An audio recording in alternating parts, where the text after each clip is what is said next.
A nuk e di njeriu ai që e ka krijuar?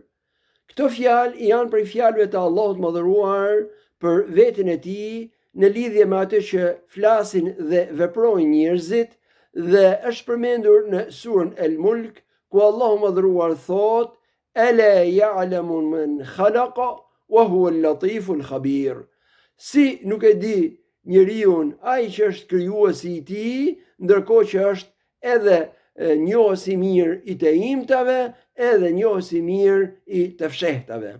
Allahu Madhëruar në këtë ajet na kujton për dijen e tij të gjerë dhe e lidh atë me krijimin, sepse çdo krijues e di mjaft mirë atë që ka krijuar.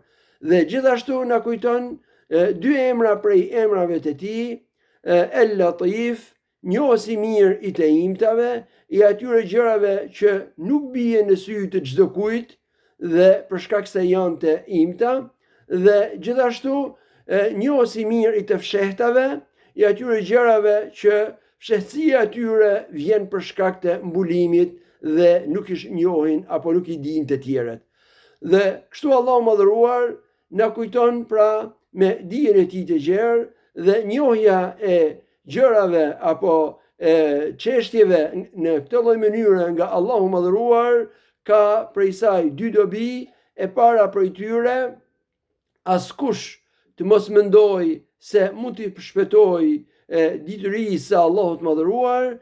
Ai kudo që të jetë është në sytë e Zotit e tij dhe di çdo gjë rreth tij.